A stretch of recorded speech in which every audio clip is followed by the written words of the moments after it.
Hello friends, welcome back to our YouTube channel switch coder. तो friends, आज का हमारा प्रोग्राम है copy array elements in another array.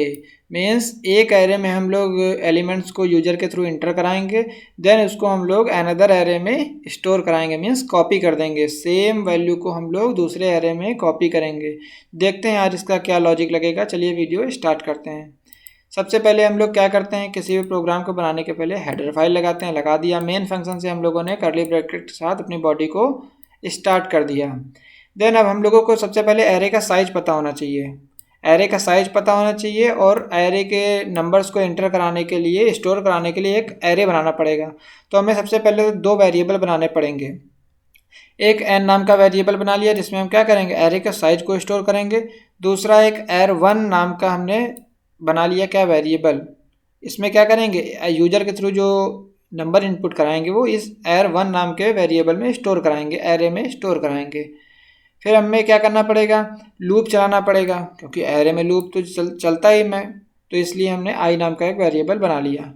फिर हम लोगों को क्या करना है, एक एरे में जो वैल्यू इंटर हुई है इस एरे में उसको कॉपी करना है दूसरे एरे में, तो इसलिए एक दूसरा एरे बनाना पड़ेगा। एर2 नाम का एरे बना लिया।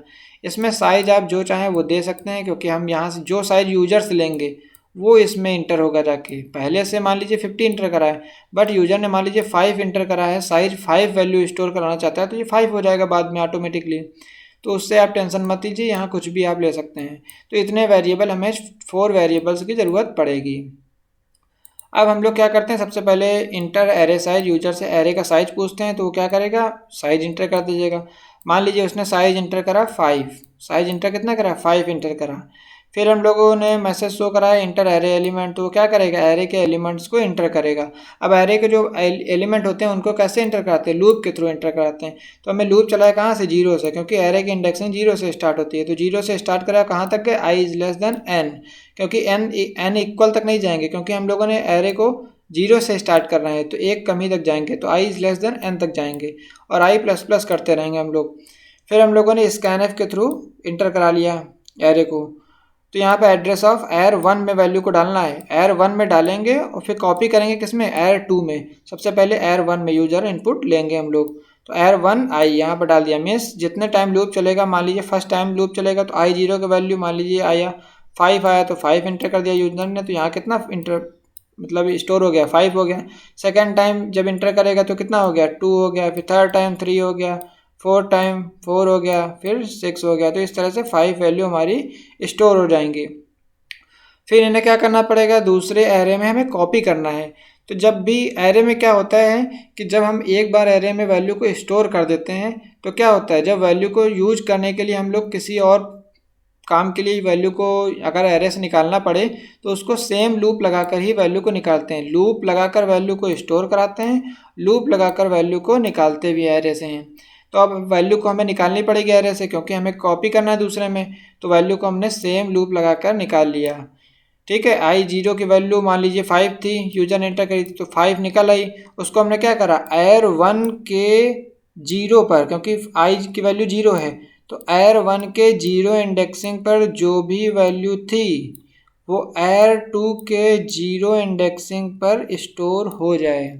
ये सिंपल सा है। फिर से समझिए, हमने क्या करा, फर्स्ट टाइम लूप चला, आई की वैल्यू 0 है, तो आई की वैल्यू जब 0 है तो यहाँ पर आएगा लूप, बॉडी के अंदर इंटर होगा, I is less than 0 means 0 5 से छोटा है, कंडीशन ट्रू जैसा ही होगी, कर्ली ब्रैकेट के अंदर आएगा लूप हमारा।